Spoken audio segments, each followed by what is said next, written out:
L'illégalité du moratoire en droit forestier congolais, c'est de ce thème que nous allons devoir parler dans cette émission RDC Environnement, votre magazine des questions environnementales et du développement durable, cette production de la rédaction de l'agence Galaxy Media. Pour parler de ce sujet, nous avons fait appel sur ce plateau à Maître Henri Mouyembe. Il est juriste, mais il est aussi coordonnateur du projet APA RDC, en lien avec, bien sûr, comme vous le savez peut-être, les ressources génétiques en marge de l'arrêté ou, disons, de la Convention sur la diversité biologique de Nagoya. Mais nous le recevons en tout cas aujourd'hui en tant que juriste pour commenter l'illégalité du moratoire en droit forestier congolais. Maître, bonjour. Bonjour, monsieur. Bienvenue dans cette émission. Je vous remercie très sincèrement. Alors, nous le savons, maître, que le secteur forestier est régi par la loi numéro 011/2002 du 29 août 2002 portant code forestier et même par ses mesures d'application. Alors, maître Henri, certains observateurs pensent que le code forestier d'aujourd'hui, c'est plutôt un code d'exploitation forestière et non un code de gestion forestière.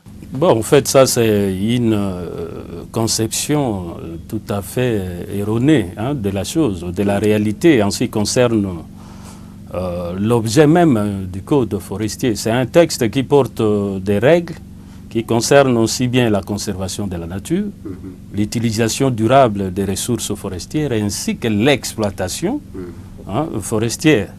Et c'est pour cela que le législateur a estimé bon de classifier les forêts. Et donc nous disposons dans ces codes-là, juste au début, les forêts classées qui sont des forêts dont l'utilisation est restreinte pour des buts écologiques. Oui. Il y a les forêts de production permanente où sont tirées les concessions forestières, où s'exercent, n'est-ce pas, les activités d'exploitation. Oui. Et enfin, nous avons les forêts protégées, où l'activité des communautés locales ou d'un citoyen congolais est libre. Alors, 2002, c'est l'avènement du code forestier, comme nous l'avions dit, la loi numéro 011/2002 du 29 août 2002 portant code forestier. Aujourd'hui, nous sommes en 2022, maître, 20 ans après. Est-ce que ce code s'adapte encore et toujours aux réalités présentes ou devrait être un peu retouché, modifié, amendé pour l'adapter peut-être aux réalités présentes, comme l'a été le code minier en 2018? Bon, là vous touchez la question liée à l'application effective du code forestier sur terrain.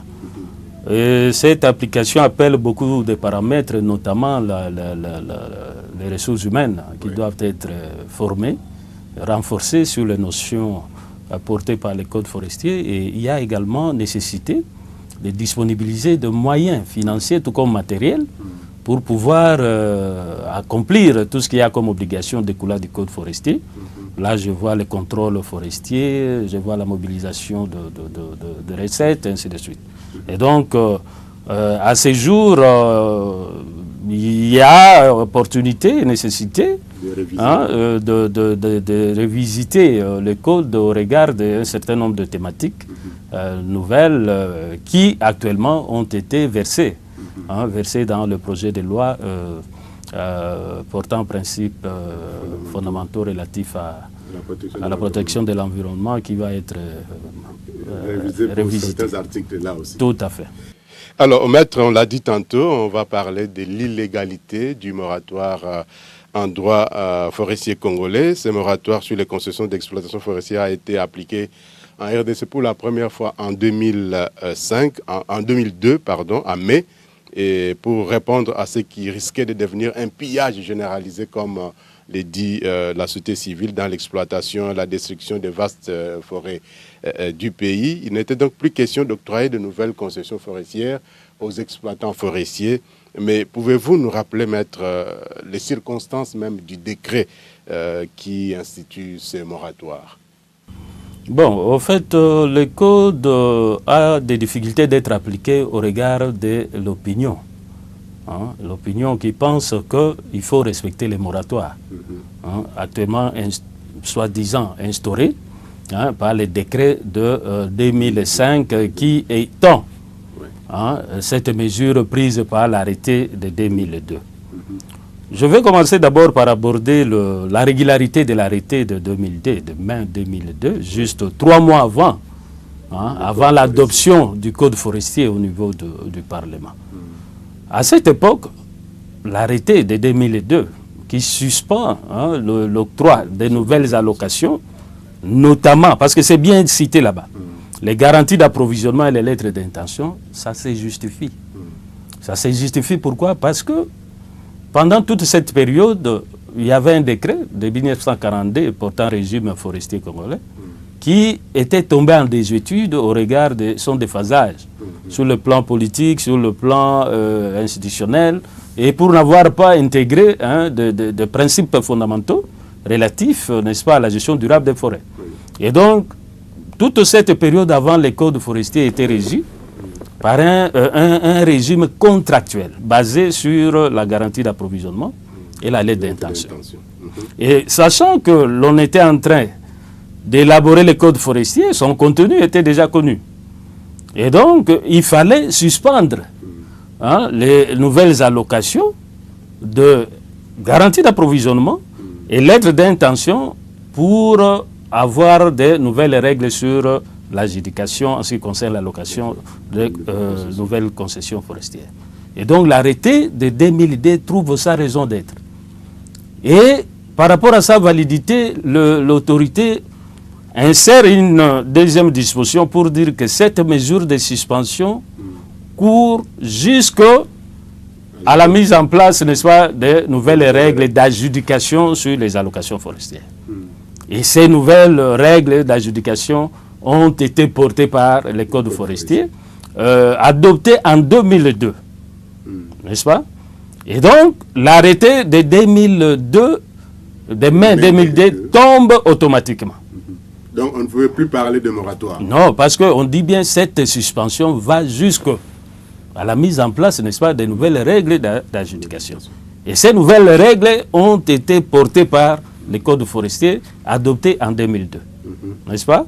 Et les codes forestiers n'étant pas silencieux, il prévoit une disposition en son article 55 pour assurer la conversion des anciens titres. Parce que c'est un droit acquis.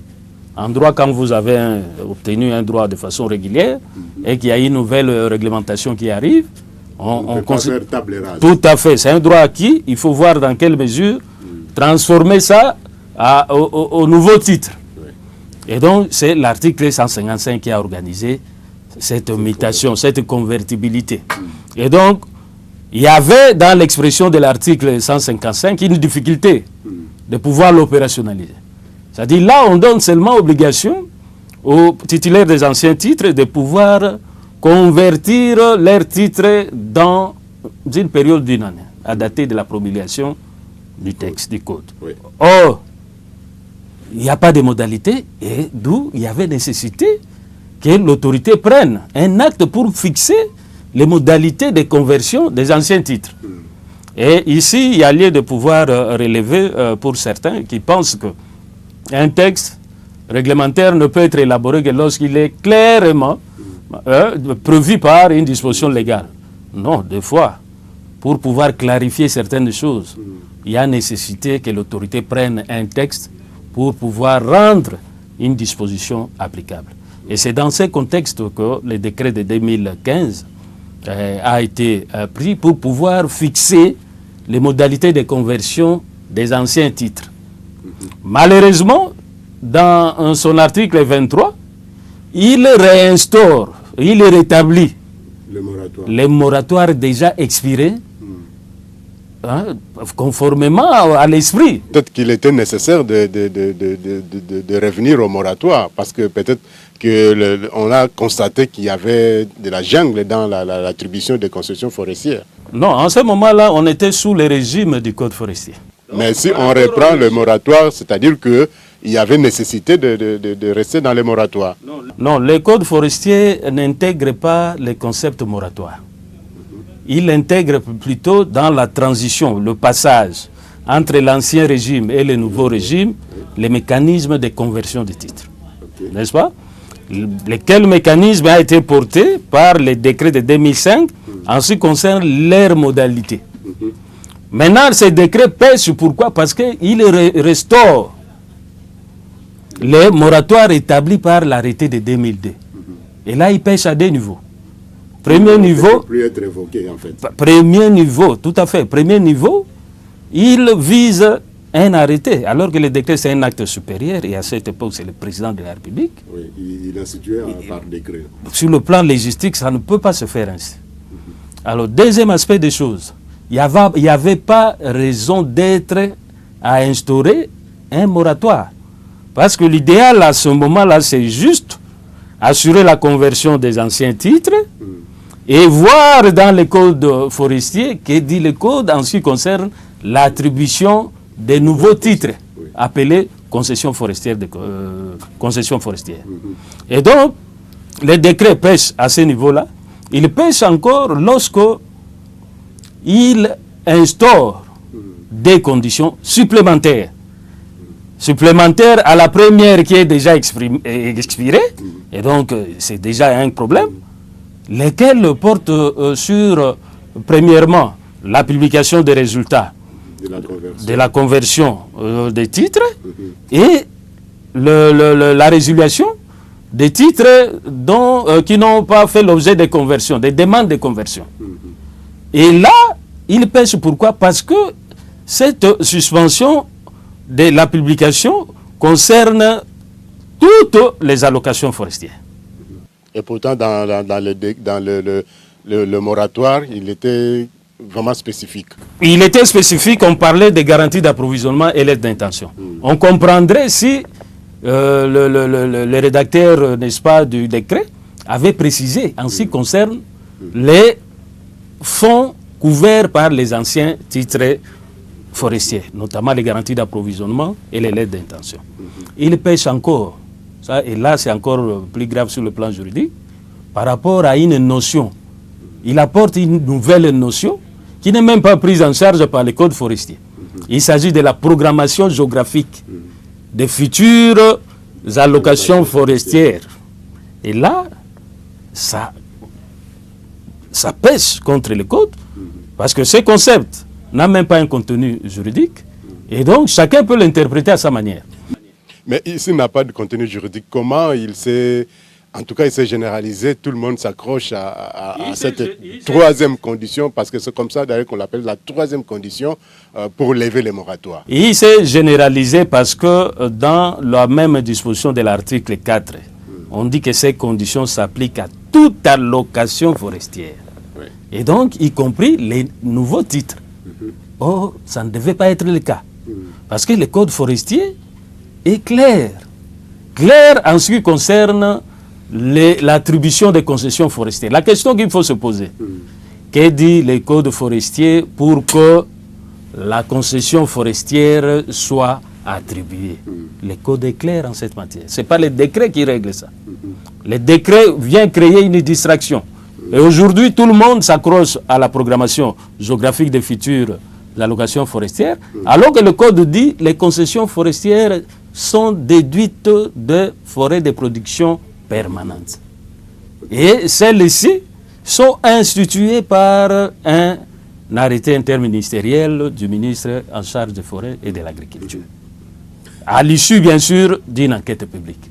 L'enquête publique qui rend ces forêts quittes et libres de tout droit. Voilà, on devra réfléchir sur ça. Mais maître, aujourd'hui,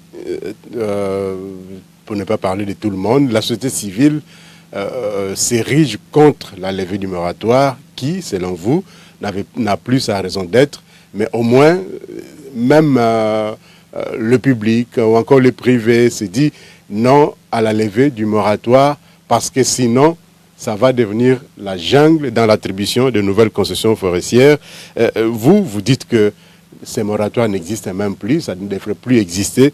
Est-ce que vous pensez que cette société civile ne réfléchit pas, n'a pas d'argument pour réclamer le maintien du moratoire? Bon, en fait, l'œil qu'a la société civile, c'est un œil que j'estime être un peu sentimentaliste. Hein, il devrait regarder, n'est-ce pas, le cadre juridique congolais avec objectivité. Hein. la question que nous devons nous poser, que dit le code pour que les concessions soient attribuées? Et où trouve le fondement juridique du décret de 2005 qui étend les moratoires? Les moratoires, c'est justifié à l'époque de l'arrêté. N'est-ce pas? Oui. Si on fait cette analyse-là, quelqu'un qui analyse objectivement, il verra que les moratoires, après les codes, ça n'a pas sa raison d'être. Après les codes, c'est la conversion des anciens titres. À part la conversion des anciens titres, c'est on amorce le processus d'allocation des concessions forestières conformément au code. Oui. Et là, la question que nous devons nous poser, c'est de savoir que dit le code pour que les concessions forestières soient attribuées. Non, c'est simple, il faut voir l'article 23. Maître, il y a bien sûr le code, mais il y a aussi l'arrêté ministériel numéro 08/09 du 8 avril 2008 fixant la procédure d'attribution des concessions forestières. Vous ne l'évoquez pas parce que cet arrêté n'a pas non plus sa raison d'être comme le moratoire, parce qu'il vient après le code forestier de 2002. Bon, en fait, l'idée, si la procédure au niveau de ces décrets est biaisée, il y a lieu de l'harmoniser avec les codes. Parce que les codes, c'est le texte mère. Un décret doit être conforme au code. Ce qu'il faut faire, aujourd'hui, nous devrions plutôt réfléchir sur ce que dit le code en ce qui concerne les conditions d'attribution des concessions forestières et voir si ça concorde avec ce que dit le décret de 2005. Et moi, je l'ai déjà constaté, le décret-là n'est pas supérieur au code et il contredit le code. Et quand on contredit la loi qui est supérieure, et donc c'est un acte illégal.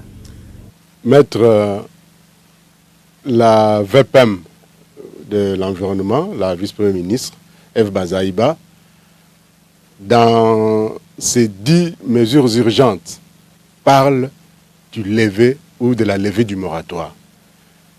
Est-ce qu'elle a aussi essayé de fouiller pour se dire que les moratoires existent bel et bien pour qu'on pense lever du moratoire, ou c'est un lapsus de sa part? Bon, ce n'est pas un lapsus. Lever voudrait dire qu'il faudra qu'on mette fin à cette conception qui voudrait que l'on continue à parler du moratoire. L'idéal pour le ministère, c'est de faire table rase. C'est un blocage. Un blocage pour la gestion, dans la gestion durable, n'est-ce pas, des ressources forestières.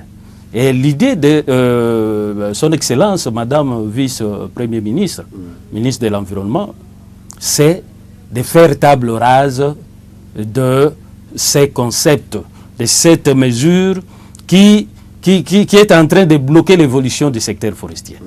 Et donc, là, moi, j'interviens, évidemment, c'est en appui de sa position, en appui de sa position pour que les amis de la société civile, qui sont les défenseurs de la légalité, comprennent que c'est ici l'opportunité pour défendre la loi et non un texte réglementaire qui contredit l'esprit de la loi. Et donc là, j'interviens pour qu'ils reviennent sur leur acharnement qui consiste à dire que respect moratoire, ainsi de suite, sachant très bien que le décret, c'est un acte qui viole l'esprit du code forestier. Aujourd'hui, nous devrions plutôt se poser des questions. Que dit le code pour qu'à ce jour, l'on attribue des concessions forestières? Les réponses sont dans le code. Ça ne se retrouve pas dans les décrets qui les contredit. Donc voilà un peu la raison d'être vraiment de mon intervention.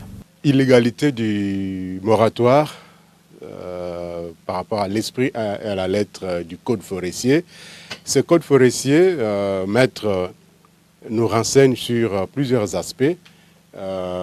Aujourd'hui, la société civile se penche également sur les retombées même de l'exploitation forestière avec l'attribution des concessions forestières.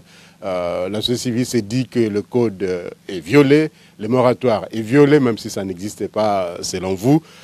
Mais que gagne la République démocratique du Congo, que gagnent les communautés locales si et seulement si on continuait ou on octroyait encore des nouvelles concessions forestières, parce que déjà avec ou avant les moratoires, pendant les moratoires, l'État ne se retrouve pas, les communautés ne se retrouvent pas. Est-ce qu'aujourd'hui, il est impérieux d'ouvrir davantage les concessions forestières à de nouvelles allocations?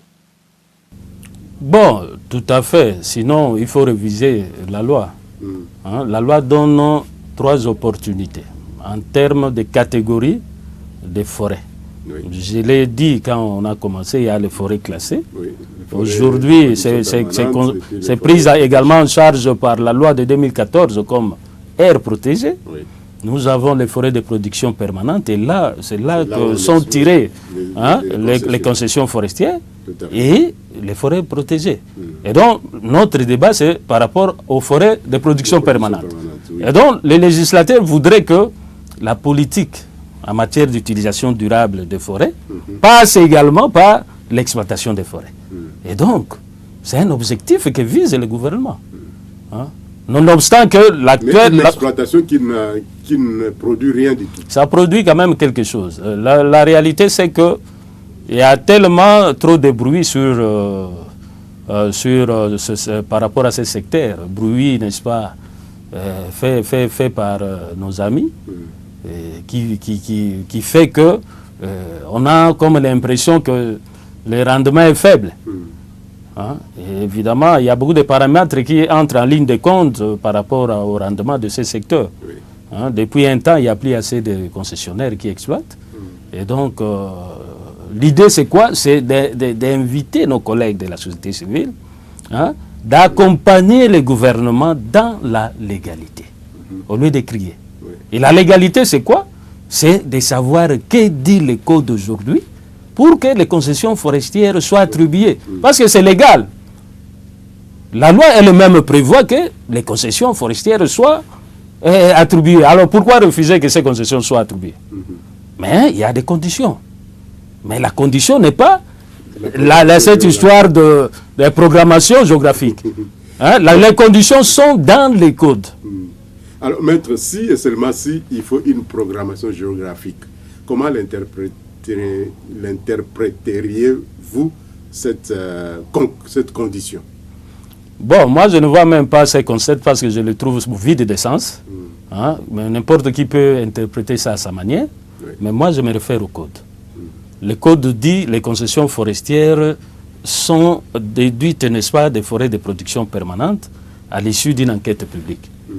Et donc, il faut procéder dans un premier temps par une enquête publique. On crée les forêts de production permanente.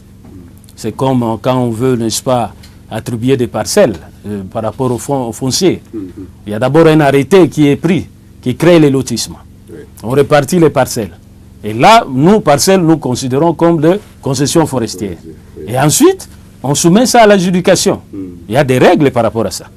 Soit à l'adjudication, soit de gré à gré, motivé. C'est ça, là, les schémas. Il n'y a pas à aller par 4 chemins avec des concepts flous, hein, qui n'ont pas de sens au contenu juridique, tel que la programmation géographique. Non, les codes ne portent pas ces concepts. Maître, dans le code, le zonage forestier ne vous dit rien? Bon, ça, ce sont des concepts sur le plan juridique que je ne voudrais pas aborder. Moi, j'aborde les aspects juridiques tels que repris par le code.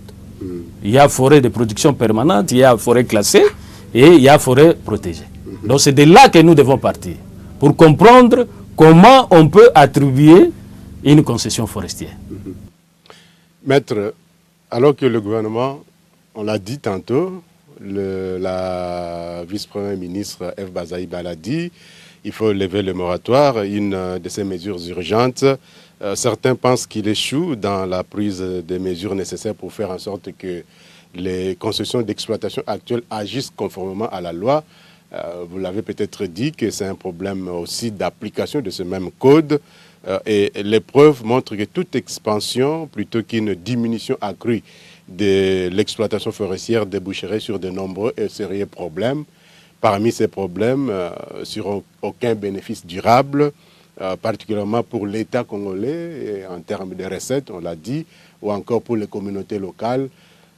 Est-ce que vous ne pensez pas qu'il faut vraiment revoir ces mesures, l'application du code, les mesures d'application et ces débats sur l'illégalité même du moratoire? Parce qu'aujourd'hui, si on continue à attribuer de nouvelles concessions forestières, l'État ne va toujours pas se retrouver. Ce sont les exploitants qui vont crier toujours qu'on ne gagne rien et qu'il faut toujours voir du côté peut-être du gouvernement, du côté de la loi, et pourtant rien n'est gagné du côté de l'État et du côté des communautés.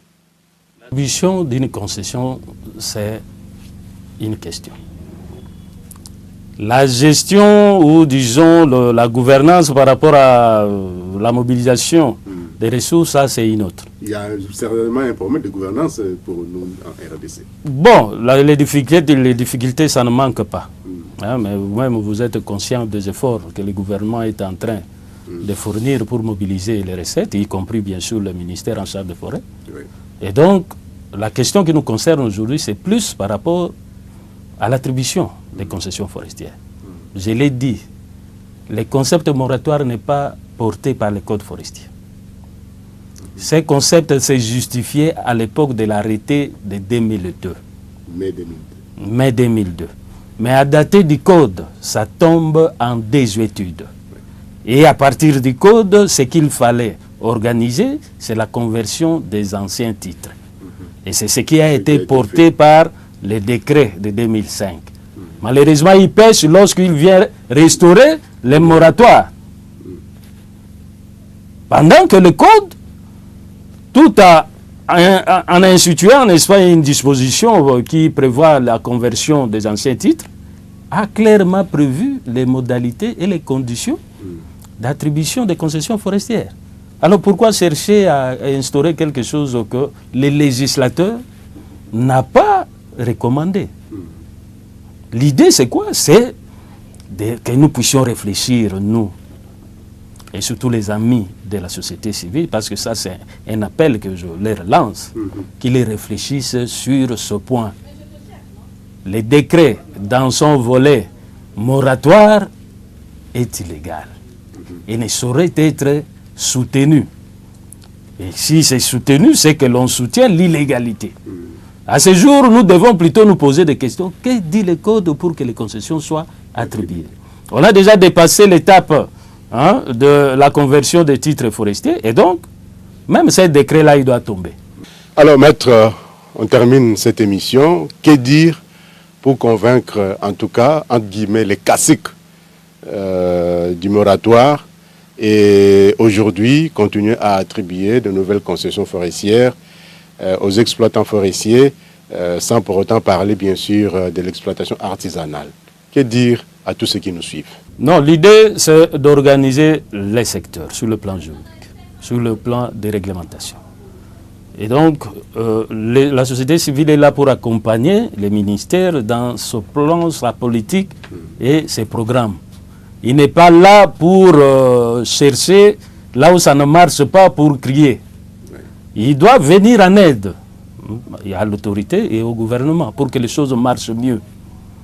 À ce jour, c'est vrai, l'application du code pose problème. Je vous ai dit, il y a un problème en termes de capacité, en termes de moyens techniques et des fois financiers. Parce qu'il faut vulgariser les textes, il faut donner des moyens à ceux qui sont appelés à l'appliquer pour que ça trouve effectivement application. Et donc la société civile est là comme un partenaire de l'État. Elle est là pour l'accompagner, les conseiller et non crier sur des choses qui ne marchent pas. Et à ce jour, je viens de démontrer que le moratoire est illégal. C'est l'occasion pour la société civile de récupérer la chose et de diffuser l'information que le moratoire est illégal. Étant défenseur du droit, de la légalité, il n'y a plus lieu d'en parler.